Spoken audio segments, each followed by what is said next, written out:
ایک دفعہ کا ذکر ہے کہ ایک ملک میں ایک بادشاہ حکومت کرتا تھا۔ خوشحالی کے دن تھے۔ ایک دن بادشاہ کی ملاقات ایک درویش صفت بزرگ سے ہوئی۔ بزرگ بہت نیک اور پرہیزگار تھے۔ بادشاہ ان سے بہت عزت سے پیش آیا اور ملاقات کے آخر میں اس نے فرمائش کی کہ مجھے کوئی ایسی چیز، تعویذ، وظیفہ وغیرہ لکھ کر دیں جو انتہائی مشکل میں میرے کام آئے۔ بزرگ خاموش رہے، لیکن بادشاہ کا اصرار بڑھا تو انہوں نے ایک کاغذ کے ٹکڑے پر کچھ لکھ دیا اور کہا کہ اس کاغذ کو اسی وقت کھولنا جب تم سمجھو کہ بس اب اس کے آگے تم کچھ نہیں کر سکتے، یعنی انتہائی مشکل میں۔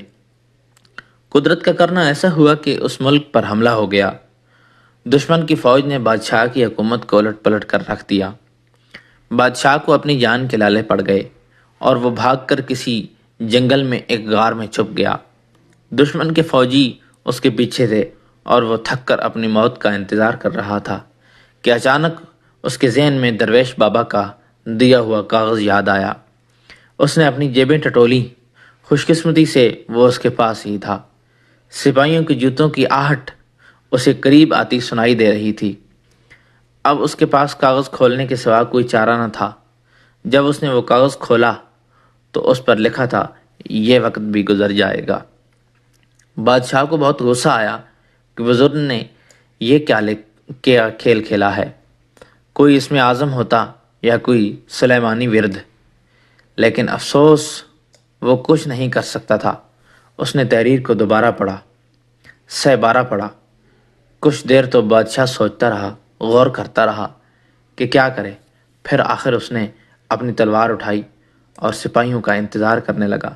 سپاہی آئے، اس نے مقابلہ کیا اور وہ بچ نکلا۔ اس کے بعد ایک لمبی داستان ہے، وہ کس طرح کسی دوسرے ملک میں گیا، وہاں اس نے اپنی فوج کو اکٹھا کیا، اسے ہتھیاروں سے لیس کیا اور آخرکار ایک وقت آیا کہ اس نے اپنا ملک واپس لے لیا اور پھر سے اپنے تخت پر جلوہ نشیں ہوا۔ اس کی بہادری کی قصے دور دور تک مشہور ہو گئے اور رعایا میں اس کا خوب تذکرہ ہوا۔ اس کے دربار میں اور دربار سے باہر بھی لوگ صرف اپنے بہادر بادشاہ کو دیکھنے کے لیے آنے لگے۔ اتنا بول بالا دیکھ کر بادشاہ کے دل میں غرور پیدا ہوا اور وہ اپنی شجاعت پہ اور سلطنت پہ تھوڑا مغرور ہوا ہی تھا کہ اچانک اس کے دل میں بزرگ کا لکھا ہوا فقرہ آیا کہ یہ وقت بھی گزر جائے گا۔